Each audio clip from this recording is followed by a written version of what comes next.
Taurus! Kumusta po kayong lahat? Okay, so ayan Taurus, maraming salamat po sa walang sawang pagsubaybay sa ating pong mga reading. And kung ikaw ay bago pa lang sa ating channel, mag-subscribe na po kayo. Then i-click mo na rin yung ating notification bell para lagi kang updated sa ating mga bagong upload. And sa mga interesado palagay sa ating private reading, nasa description box below, yung link ng aking Facebook, ay message nyo na lang ako guys, okay? So, tignan natin Taurus. By the way, bago pala ako mag-start, no? Ayan, lahat naman kayo pinaalalahanan ko. Ayan, dalawa yung planet natin na naka-retrograde ngayon. So, ingat muna tayo guys sa mga transaction, sa mga pagbili-bili. Siguro ingat na rin kayo sa pagiging impulsive. So, mga biglaang desisyon. So, hinay-hinay guys. Pwede kasing pagsisihan, okay? So, ayan. Tignan natin Taurus. Taurus, Sun, Moon, Rising, and Venus sign. Taurus, Sun, Moon, Rising, and Venus sign. Meron tayong anger. So, hindi mo hindi mo maiwasan na magalit, no? Hindi mo maiwasan na maubos yung pasensya. So, nakikita ko sa mga Taurus ngayon, mas pinipili mo yung payapa eh. Mas pinipili mong maging simple yung buhay, no? Hindi ka naghangad ng mataas or sobra-sobra sa pamumuhay mo. Nakikita ko nga sa'yo, sobrang kontento kayo. Yun nga lang, talagang hindi mo maiwasan dito na kahit simple na nga lang yung gusto mo, may mga naiinggit pa. So, may stress ka dito. Okay, yan yung pinapakita sa akin. May nakikita ko dyan, guys, posible na masyadong alam mo, parang kang inuobliga sa responsibilidad. Hinihingan ka ba ng pera? Though ikaw ay nakadependent, nakabukod na, dumedepende sila sa inyo. Ayan, no? May sumbatan dito. Pwedeng isusumbat nila kung ano yung nagawa nila para sa inyo. Na para bang hawakan na nila sa leeg, no?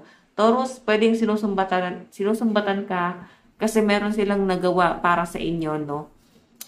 Yun nga, ang pangit eh. Yun ang pangit pag kami utang na loob ka. Kasi obligado ka na at feeling mo hawa ka na talaga sa leeg, di ba?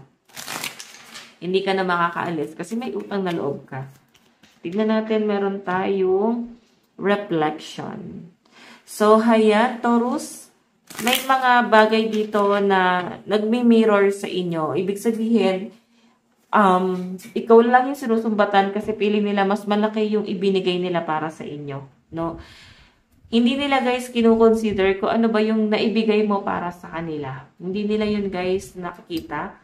Pwede rin naman guys nung panahong okay yung pamumuhay nila, hindi ka naman nila naaalala eh.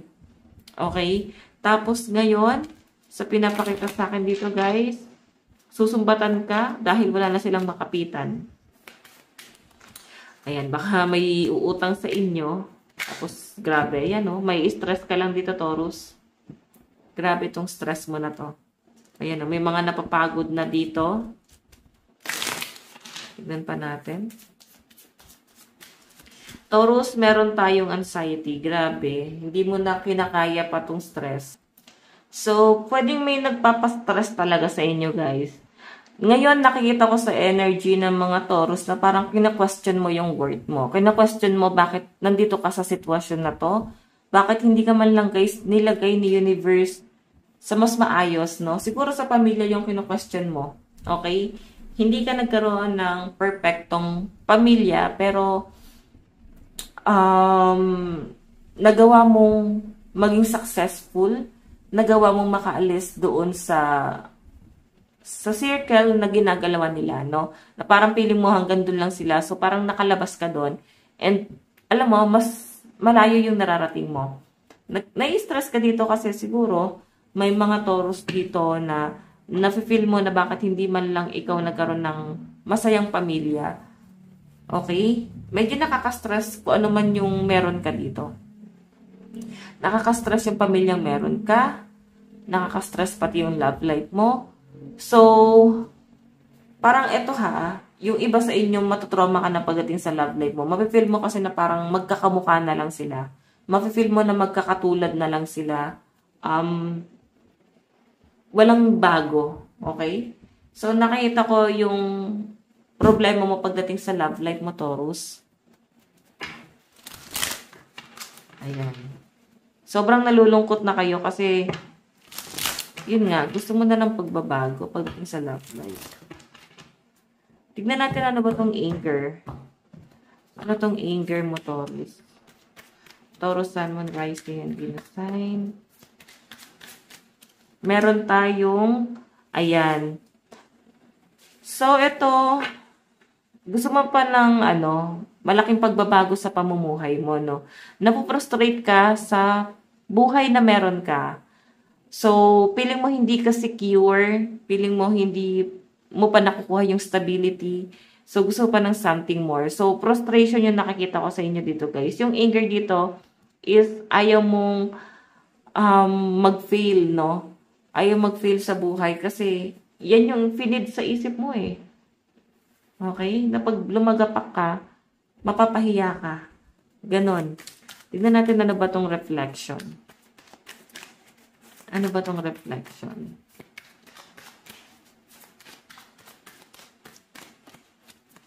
Meron tayong Page of Pentacles. So, ito ha, pwedeng ang tingin kasi sa inyo, maganda yung pera mo, maayos ang inyong financial. So, yun nakikita ko sa mga Taurus.